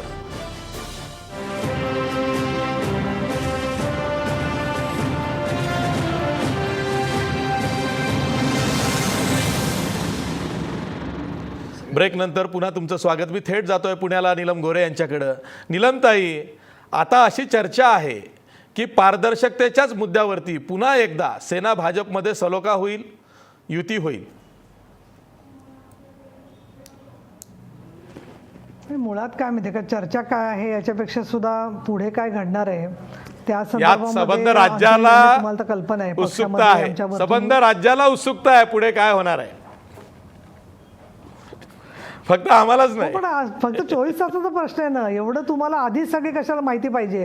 हो, काय नाही, आमचं कामच आहे ते. थोडं हे करा, श्रद्धा आणि सबुरी ठेवा, शांतपणे राहा. नाही नाही, काम आहे बरोबर आहे, पण मला तर एक वेगळा मुद्दा मांडायचा आहे. थोडं मला 2 मिनिटं द्या त्यासाठी. हो, हे पहा, बिलकुल. आपण सगळ्या प्रचाराच्या मोहिमांबद्दल बोलतोय. शिवसेना भाजप सगळं राजकीय समीकरण उद्या संध्याकाळपासून हळूहळू स्पष्ट होईल आणि 11 मार्च नंतर अजून स्पष्ट होईल. ओके, त्याच्यामुळे हे एक तुला नवीन सांगते आहे, महत्त्वाची अरे माहिती. म्हणजे तुम्ही आम्हाला म्हणजे पुन्हा उघड आहे, काम उघड सत्य लावताय, आहे पुन्हा सगळं काम जे लावताय, त्याच्यामध्ये. पुन्हा काम लावताय.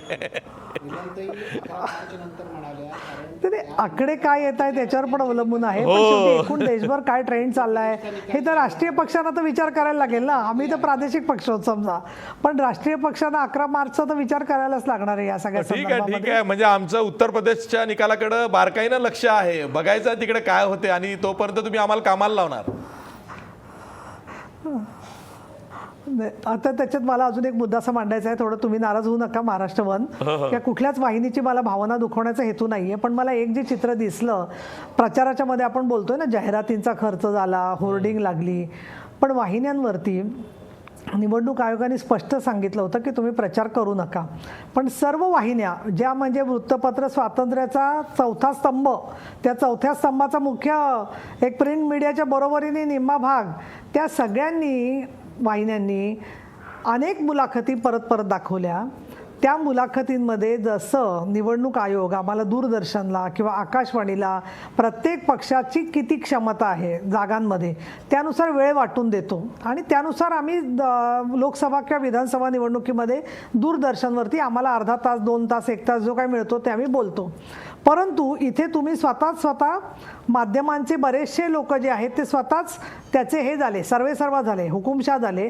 त्यांना पाहिजे त्यांनी बहुतेक सगळ्या जणांनी मुख्यमंत्र्यांच्या मुलाखती सातत्याने दाखवल्या, ज्याच्यात आरोप केले गेले, ज्याच्यामध्ये प्रचार डायरेक्टली करण्यात आला. आम्ही जेव्हा आयोगाकडे तक्रार केली आता त्या विषयावरती, पण मुद्दा तक्रारीचा नाहीये, आपण पारदर्शकतेचे बोलतोय. ताई ताई माध्यमाला पण ताई ताई पारदर्शकता ताई लागू आहे एक ना. क्लॅरिफिकेशन देतोय. लागू ताई आहे ती. नीलमताई, आणि- तुम्ही आता मुद्दा काढला नाही, क्लॅरिफिकेशन नाही, ऐका. तुला बोलत नाही नाही नाहीये, नाही, कोणाला महाराष्ट्राचा व्यक्तिगत कार्यकारी बोलत नाहीये. संपादक म्हणून माझं क्लॅरिफिकेशन ऐका. एक तर आमच्या चॅनलवरती जी काही मुलाखत राजकीय नेत्यांची, मुख्यमंत्री असतील, उद्धव ठाकरे असतील, राज ठाकरे असतील, शरद पवार असतील, यांच्या मी स्वतः घेतल्या, त्या आचारसंहितेच्या 48 तासाची जी आचारसंहिता असते ती लागण्यापूर्वीच घेतलेल्या आहेत. दुसरं असं की राज्य निवडणूक आयोगाच्या आचारसंहितेचा आम्ही कुठेही भंग केलेला नाही. आणि तिसरं असं आहे की या 4-5 मुलाखतींमध्ये कोणीही मतदाराला मत द्या असं आवाहन केलेलं नाही, त्यामुळे आचारसंहितेचा भंग झालेला नाही. बरं, आता आशिष, माझं काय म्हणणं आहे, मी सर्व माध्यमांबद्दल बोलले, विशेषतः वाहिन्यांच्या हा, बद्दल. मी आमच्याविषयी आणि तुम्ही जसं clarification आज एक स्पष्टीकरण दिलं, मी तुमची आभारी आहे खरोखर. हां, आणि मी तुमची आभारी आहे याच्याबद्दल. कारण असं आहे की आम्ही एरवी बोलावतो, तुम्ही आम्हाला बोलावता, आपण चर्चा करतो, आपण सर्व दुनियेतल्या गोष्टींना धडा शिकवतो, सर्व दुनियेमधल्या किती गोष्टी आदर्श आणि योग्य चालल्या पाहिजेत हे समजावतो. आणि मला तर दिसलं नाही की कुठल्या प्रवक्त्याने किंवा कुठल्या राजकीय नेत्याने याच्याबद्दल डायरेक्टली वाहिन्यांना प्रश्न विचारला. संजय राऊत, अनिल देसाई यांनी पत्र दिलं निवडणूक आयोगाला. निवडणूक आयोगाने मी जेव्हा फोन केला, मी काही मुलाखती अशाच पाहिल्या जुन्या परत वापरताना, त्याला आम्हाला निवडणूक आयोगाच्या अधिकाऱ्यांनी सांगितलं की प्रचार करता येत नाही पण मुलाखती चालतात. पण मुलाखती काय प्रकारच्या आहेत, इतर अनेक वाहिन्यांवरच्या ज्या मुलाखती आहेत त्या, आणि मग तिथे पारदर्शकता काय राहिली, तिथे नैतिकता काय राहिली, आणि आपण सामान्य लोकांना म्हणजे जे लोक गोरगरीब आहेत किंवा युवक आहेत त्यांना सगळ्यांना धडे देतोय की तुम्ही कशी आचारसंहिता पाळा, आणि मग इतर वाहिन्यांनी सुद्धा असं स्पष्टीकरण द्यावं असं मी आवाहन करते. ठीक आहे. नितीन पाटील, तुमच्याकडे येतो. सेना भाजपनं प्रचार केला, जाहिराती दाखवल्या, सगळं केलं. काँग्रेसनं प्रचारात इतकी माघार का घेतली? काँग्रेसकडे साधं प्रचार साहित्य सुद्धा पुरेसं दिसलं नाही. नाही तसं काही सगळं काही बंडाळीतच गेलं, सगळं काही भांडणातच वाहून गेलं. अजिबात नाही. आमचा प्रचार एकदम पूर्ण ग्रासरूटपर्यंत होता, घराघरात होता, पूर्ण कॉलनीजमध्ये होता, वाडीमध्ये होता, झोपडपट्टींमध्ये होता. प्रत्येक रस्त्यावर जे जे काही आज चाललं होतं, जे खड्ड्याचा प्रश्न आहे म्हणा, तुम्ही हा सांडपाणी जे निर्मूलन आहे त्याच्याबद्दलचा होता, आज कचऱ्याचा होता, डम्पिंग ग्राउंडचा पण प्रश्न होता. आम्ही तो वारंवार रस्त्यावर त्याची चर्चा घेतली आणि लोकांनी त्याला चांगला प्रतिसादही दिला. आज तुम्हाला मी परत एक वेळा सांगतो की जे भ्रष्टाचार यांनी जो केला आणि भाजपच्याही नेत्यांनी ह्या 1 वर्षाच्या कालावधीमध्ये सेनेवर जे आरोप केले त्याचंसुद्धा त्यांनी खुलासा न करता आज लोकांसमोर तो उघड झालेला. किरीट सोमय्यांनी जो मध्यंतरी खुलासा आरोप केला होता सेनेवर, त्याच्याबद्दल त्यांनी काय केलं? त्यांनी सांगितलं यांच्या सेना ही भ्रष्टाचारी आहे, यांनी जो काय भ्रष्टाचार केला आहे, यांच्याकडे ज्या पद्धतीने काम चालतं त्याच्याबद्दल त्यांनी खुलासा केला नाही. आम्ही त्याच्यावरही आंदोलन केलं होतं. त्याच्यानंतर आज राजीव गांधींनी जे 18 वर्षाच्या कालावधीमध्ये मध्यंतरी आत्ता बोललं गेलं, त्या तरुणांनी असं सांगितलं जातं की ती मतदान भाजपला केलं, पण तो भाजप किंवा सेनेला केलं, पण तोच जो तरुण आज त्यांच्यापासून दूर गेलेला दिसला. आज मी प्रचार यंत्रणेमध्ये होतो, त्याच्यातनं असं दिसून आलं की सेना आणि भाजपनी सुद्धा आपली घराणेशाहीचीच उमेदवार दिले होते सगळे मुंबईमध्ये. आणि आज माझ्यासमोर सुद्धा सेनेच्या आमदाराचाच मुलगा होता जो आत्ता जस्ट सेनेमध्ये एंट्री झाली होती. काँग्रेसमध्ये तो आला होता, काँग्रेसमधून नगरसेवक लढला. त्यावेळेला तिथले शाखा प्रमुख तिथले विरोधात होते, त्यांचा शाखा प्रमुख आज अपक्ष लढला. असं मुंबईमध्ये म्हणजे मला 50% सगळीकडे चित्र दिसलं भाजप सेनेचं. हे तुम्ही कुठेही सांगितलं जात नाही. नाही, आम्ही याच्यावरती अर्धा तास 1 तास चर्चा केलेली आहे. काय झालं की काँग्रेस काय करते माहित नसल्यामुळे बऱ्याचदा तुम्ही तुमच्यातच इतका गुरफटला होता, कारण तुमचेच नेते तुम्हाला काल मतदानाची वेळ होत नाही तर मुंबई काँग्रेसचे अध्यक्ष संजय निरुपम यांनी आपल्या सर्व ज्येष्ठ नेत्यांवरती आरोप केले की संजय निरुपम यांना हरवण्यासाठी ते स्वतःच काँग्रेसला हरवत आहेत. मी थेट जातोय पुण्याला अंकुश काकडे यांच्याकडे. अंकुश काकडे, पुन्हा मुद्दा तोच आहे. ज्या पद्धतीनं मुख्यमंत्री देवेंद्र फडणवीस यांनी स्वतःला प्रचारात झोकून दिलं, सर्वात जास्त सभा घेतल्या, सर्वत्र फिरले, तसे अजित पवार, जयंत पाटील हे राष्ट्रवादीचे नेते दिसले नाहीत. अजित पवारांनी स्वतःला पुणे आणि पिंपरी चिंचवडच्या पलीकडं फार कमी नेलं. असं का होतं? आणि मग एखाद्याने आक्रमक प्रचार केला की म्हणायचं की त्यांच्याकडं सरकारी यंत्रणा आहे आणि ते करतात. मग तुमचे नेते हे केवळ स्वतःला एखाद्या जिल्ह्यापुरती का मर्यादित ठेवतात? नाही, आशिष, कोणत्या आधारावरती आपण हे वक्तव्य करताय? सांगा. अजित पवार मुंबईतल्या पहिल्या सभेला आले होते का? पहिल्या सभेला आले होते का? अजित पवारांच्या 40 सभा झाल्या मुंबईतल्या पहिल्या सभेला राष्ट्रवादीच्या, ज्याला शरद पवार होते, सुप्रिया सुळे होते, नाही, प्रफुल्ल पटेल होते, त्या सभेला अजित पवार का नव्हते? ज्या वेळेला अजितदादा नेहमी ज्या ठिकाणी पवार साहेब असतात त्या ठिकाणी जाण्याचं टाळतात, कारण ते वरिष्ठ नेते असल्यामुळे दादा तिथे टाळतात. दादांनी महाराष्ट्रामध्ये 40 सभा घेतल्या, मुख्यमंत्र्यांनी तेवढ्याच घेतल्यात, धनंजय मुंडेंनी जास्त घेतल्यात. आणि आपण एक लक्षात घ्या की यावेळेला पश्चिम महाराष्ट्रामधल्या निवडणुका ह्या एकाच दिवशी होत्या. जयंत पाटील असतील, सांगली जिल्हा, सातारा जिल्हा, कोल्हापूर जिल्ह्यामध्ये त्यांनी प्रचार केला. अजितदादांनी पुणे जिल्हा, नगर, नाशिक, बीड बीड या अशा ठिकाणी सभा घेतलेल्या आहेत. त्यामुळे कुठेही प्रचारामध्ये ते कमी पडले नाहीत. एक मात्र खरं आहे की साधनांची कमतरता होती. आज मुख्यमंत्री असतील किंवा त्यांचे पालकमंत्री असतील, दानवे असतील, खुशाल हेलिकॉप्टरने सगळ्या ठिकाणी प्रचार करत होते. आमच्याकडे त्या ठिकाणी साधनांची कमतरता असल्यामुळे अनेक ठिकाणी आम्ही जाऊ शकलो नाही, ही वस्तुस्थिती आहे. त्यामुळे कुठेही आम्ही कमी पडलो आहे आणि त्यांनी प्रचार केला म्हणून त्यांचा आमच्या पोटात काही दुखण्याचं कारण नाही. त्यांच्याकडे पैसा आहे, सत्ता आहे, त्यामुळे त्यांनी तो प्रचार केला. ठीक आहे, ठीक आहे, आणि ठीक आम्ही आहे. जास्त अजितदादांनी, जयंत पाटलांनी प्रत्येकाने आपापली क्षेत्र घेतली होती, त्या ठिकाणी केली. पुणे जिल्ह्यामध्ये, पुणे शहरामध्ये, पिंपरी चिंचवडमध्ये खूप सभा घेतल्या, रोड शो घेतलेत. त्यामुळे कुठे आम्ही प्रचारात कमी हो, ते पडलो पुणे नाही. आणि पिंपरी चिंचवडमध्ये जास्त घेतल्या हेच मला म्हणायचं होतं. व्हिटॅमिन एम कमी पडलं. नाही नाही नाही, असं नाही, असं नाही झालं. आकडेवारी मी तुला उद्या आशिष? फोनवरती ठीक आहे, SMS ठीक आहे, करतो ठीक आहे, ठीक आहे. ताई, तुम्ही तुमचा मुद्दा पूर्ण करा. तुम्हाला खोकला आला होता म्हणून मी दुसऱ्या पाहुण्यांकडे गेलो होतो. नाही हो हो हो मगाशी अर्धा तास बोलायला ताई, मिळालं तुमची नाही. काळजी आहे मला आम्हाला. खोकला ताई, यायला तुमची लागला. काळजी आहे, मला तरी आहे. उलट झालं, अर्धा तास नाही, नाही, बोलायला आम्हाला मिळालं नाही म्हणून का? खोकला आला. हो, अरे काय प्रश्नच ताई, नाही. तुम्हाला? पुणेकरांना पुणेकरांची काळजी असेलच. वा वा. नाही नाही मुद्दा असा आहे की तुमचा एक प्रश्न होता की कल्याण डोंबिवलीप्रमाणे मुद्दाम असा पॅटर्न केला का. तर आपण शेवटच्या सेगमेंटमध्ये आहोत. उद्या आपल्याला रिझल्ट येणार आहेत. तर असं कल्याण डोंबिवलीसारखं काहीतरी ठरवून जसं एखाद्या नाटकामध्ये करतात तसं शिवसेना भाजपनी ठरवून वादविवाद केला असं नाही आहे. खरोखरच जागा असतील किंवा काही मुद्द्यांवरून मतभेद झाले, पण पारदर्शकतेच्या मुद्द्यावर माननीय उद्धव साहेबांनी अनेक सभांमध्ये स्पष्ट केलेलं आहे की सगळेच मग प्रक्रिया पारदर्शक पाहिजे. नागपूर महानगरपालिकेतली असेल किंवा अन्य महानगरपालिकेतली असले, राज्य स्तरावरती असेल. आता त्याच्यावरती माननीय देवेंद्र फडणवीस असं म्हणाले, माननीय उद्धव साहेबांनाच माहिती नाही वगैरे. आता प्रश्न कसा आहे, या पारदर्शकतेच्या ज्या व्याख्या आहेत त्याच्याच बरोबर खरोखर म्हणजे या चौकशा त्याच्याबद्दल ज्या काही भूमिका झाल्या त्याच्यावरती सुद्धा भरपूर कोण काय विसरणार नाही आहे या ज्या गोष्टी आहेत त्या. पण एक आहे की पुणे, पिंपरी चिंचवड, नाशिक, वेगवेगळ्या जिल्हा परिषदा, मुंबई अर्थातच, ठाणे, उल्हासनगर, सगळीकडची जी आकडेवारी स्पष्ट होईल त्याच्यानंतर त्या त्या ठिकाणच्या परिस्थितीमध्ये सुद्धा जबाबदारीने निर्णय घ्यावे लागत असतात. आणि त्याच्यामुळे मुद्दाम काहीतरी ठरवून कोणीतरी लोकांना फसवत आहे असं कृपा करून संकेत आपल्या बोलण्यामधून तुमच्यासारखे आशिष एक परिपक्व पत्रकाराकडून काय कळत मागचा जाता अनुभव कामा नये, फार असं चांगला मला नाहीये. सांगावं असं वाटतं. हा, वारंवार ते सिद्ध होतंय. आम्ही कुठेतरी आशावादी मला राहायचं पूर्ण होऊ दे. आणि पुन्हा मग आम्ही तोंडावर आपटतो. हे आम्ही बघितलेलं आहे, म्हणून तसं बोलावं लागतं. नाही आशावादी नाही मला काय म्हणायचं आहे आशिष, आशावादी म्हणजे कशाबद्दल आशावादी? नाही, की नाही, बाबा जे यांचं दिसतं कायमचं तसं नसतं. वाद असं- होणार का असं- काय असं होणार म्हणू. ती युती पुढं.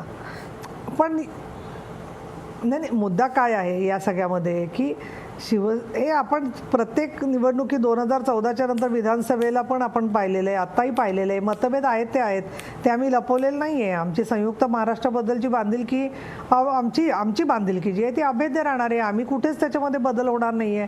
ठीक जे आहे, लोकं ठीक आहे, येतील ठीक फक्त आहे. एक तुम्ही काय तर माहिती आहे अगदी का? शेवटच्या 11 दिवशी मार्च पर्यंत गेलेला. शरदरावांनी ताई जे ताई केलं ना, ताई हाच की मुद्दा तुम्ही शेवटी लिहून द्या काय करणार अतुल ते. कुलकर्णी यांना हा, असं होऊ विचारतो. शकत नाही. अतुल हा. कुलकर्णी, जसं आता नीलमताई म्हणाल्या की 11 मार्च नंतर आम्ही काय ते ठरवू आणि 6 मार्च पासून राज्य विधिमंडळाचं अधिवेशनही सुरू होत आहे. म्हणजे हे जे पाठिंबा काढण्याचं किंवा मध्यावधी निवडणुकांचं सावट आणि एकमेकांना वाकुल्या दाखवण्याचा कार्यक्रम हा आता अधिवेशन काळातही सुरू राहणार. मला असं वाटत नाही. त्याचं कारण असं की आता जरी उद्या राज्यातले निकाल लागत असले तरी 5 राज्याच्या ज्या निवडणुका आहेत त्या UPचा मोठा टप्पा बाकी आहे. तर ह्या 5 राज्यांचे निकाल काय लागतात, त्यातल्या त्यात उत्तर प्रदेशचे निकाल काय लागतात, याच्यावरती राजकीय पक्षांची मोठ्या प्रमाणावर समीकरणं अवलंबून आहेत. उद्याच्या निवडणुकीत जर शिवसेनेला चांगलं यश मिळालं बऱ्यापैकी, मुंबईत जर शिवसेना भाजपला बाजूला सारून महापौर बनवण्या इतपत संख्याबळ मिळवू शकली तर शिवसेनेची भूमिका निश्चितपणे वेगळी राहील. अगदी काही जागा शिवसेनेला पाहिजेत आणि त्या कमी पडतायत असं चित्र असेल तर शिवसेना त्यावेळी भाजपला बाजूला सारून कशा पद्धतीने महापौर बनवायचा याचा प्रयत्न करेल. आणि जर भाजपला जास्त जागा मिळाल्या आणि शिवसेनेला मुंबईत कमी जागा मिळाल्या तर काय चित्र राहील, याच्यासाठी सगळ्यांचं लक्ष 5 राज्याच्या निकालाकडे आहे. ते उत्तर प्रदेशचा निकाल काय लागतो, पंजाबचा निकाल काय लागतो, याच्यावरती बऱ्याच गोष्टी अवलंबून आहेत. आणि हे निकाल लागल्यानंतर 11 तारखेनंतर जे देशाचं आणि आपल्या राज्याचं राजकारण गती घेईल, ती गती ही कदाचित विधानसभेच्या अधिवेशनात वादळी ठरू शकते, एवढं मात्र नक्की आहे. हेच तर पॉलिटिक्सची ब्युटी आहे काय गणेश हाके. आता त्यांनी तर मुहूर्त पुढं नेला. आधी तो 23 फेब्रुवारी होता, आता 11 मार्च गेला, कदाचित तो आणखीन पुढं जाईल. नाही, ताईंना ज्या काही म्हणजे काही म्हणायचं होतं ते त्यांच्या एकूण म्हणण्यातून कळलेलं जरी असलं तरी मी तुम्हाला सांगतो की उद्या 23ला सगळे निकाल आहेत आणि आम्ही या आपल्या याचा समारोप करताना मी एवढंच म्हणेन तुम्हाला मी की या निवडणुकांमध्ये जिल्हा परिषद असतील, पंचायत समिती असेल आणि महापालिका याच्यामध्ये असेल, निवडणुका असतील, निकाल असतील, भारतीय जनता पार्टी जसं नगरपालिकांच्यामध्ये नंबर 1चा पक्ष म्हणून भरून आला तसं याही निवडणुकांमध्ये भारतीय जनता पार्टी हे नंबर 1चाच राहील. एकूण मी महाराष्ट्राच्या निकालाचा विचार करतो, केवळ महापालिका एक मुंबई महापालिका घेत नाही मी, सगळ्याच एकूण 10 महापालिकाच्या निवडणुका आहेत. या 10 महापालिकांमध्ये जर एकूण संख्या जर बघितली नगरसेवकांची म्हणा किंवा एकूण येणाऱ्या भाजप संख्येचंच भांडवल बघतं. हां, तर नाही ते बघायचं, राजकारणात बघावं लागतं ते. म्हणजे आम्हाला एक प्रश्न विचारायचा आहे रावसाहेब दानवेंना, किती पक्ष संघटना गेल्या 2 वर्षात वाढली? वाढली सांगितलं तुम्हाला माहिती नाही का, जाहीर आहे ना, आम्ही 1.25 कोटी महाराष्ट्रामध्ये अहो ते कॉल सेंटरवरनं मेंबरशिप ड्राईव्ह चालवला म्हणून वाढले. पद्धत कुठली असली तरी सदस्य संख्या वाढली. देशातला नाही जगातला सगळ्यात मोठा पक्ष झाला भारतीय जनता पार्टी. 10 कोटीपेक्षा अधिक भारतीय जनता पार्टीचे सदस्य झालेले आहेत. जगात सगळ्यात मोठा उद्या निकाल लागणार आहे. आतापर्यंतच्या लागलेल्या निकालावरून खरं म्हणजे तुम्हाला कळायला पाहिजे. तुम्ही आज आलेला आहात, मला तुम्हाला पुन्हा एक प्रश्न विचारायचा शेवटचा. तुमचं गट फिलिंग काय सांगतं? या निकालानंतर उद्याच्या मुख्यमंत्री हे अधिक भक्कम सक्षम होतील की पुन्हा एकदा मुख्यमंत्र्यांची घरघर वाढेल? मुंबई महानगरपालिकेमध्ये जर भाजपला निर्विवाद बहुमत मिळालं किंवा शिवसेनेपेक्षा 2 जरी जागा जास्त मिळाल्या तर निश्चितपणे मुख्यमंत्र्यांचं ताकद वाढेल. मात्र 35वरून जर 70वर भाजप गेली मुंबईमध्ये तर याच्यासाठी केला होता का अट्टाहास अशी म्हणण्याची पाळी भाजपचेच काही नेते मुख्यमंत्र्यांवर आणतील. पण याचा अर्थ तात्काळ लगेच मुख्यमंत्र्यांच्या मागे घरघर लागेल असं म्हणणं अपरिपक्वपणाचं ठरेल, एवढं मात्र नक्की. ठीक आहे. म्हणजे सर्वत्र संचार हा भाजप आणि मुख्यमंत्र्यांचा आहे. उद्या निकाल लागल्यानंतर सुद्धा चर्चा ही भाजप आणि मुख्यमंत्र्यांच्या सरकारचीच होणार आहे. पुन्हा एकदा उद्या जो लोकशाहीचा उत्सव साजरा होणार आहे, महापालिकांचा निकाल लागणार आहे, उद्या काउंटिंग डे आहे, रिझल्ट डे आहे, त्याकडं सर्व राज्याचं लक्ष लागलेलं आहे. ही मिनी विधानसभा निवडणूक होती आणि या मिनी विधानसभा निवडणुकीतून महाराष्ट्राच्या सत्ताकारणाला काही कलाटणी मिळते का याकडं सर्वांचं लक्ष आहे. ते आपलंही असणार आहे. हेच पाहुणे उद्या अधूनमधून पुन्हा या स्टुडिओत आपल्याला दिसणार आहेत. आज जे काही बोलले त्याची उत्तरं त्यांना उद्या द्यावी लागणार आहेत. त्यामुळं उद्या नेमकं काय होतं हे पाहणं फारच औत्सुक्याचं आहे. आज इथंच थांबूया, पण जाता जाता आपला प्रश्न बघा. मतदानाच्या वाढीव टक्केवारीचा फायदा सत्ताधारी भाजपला होईल का?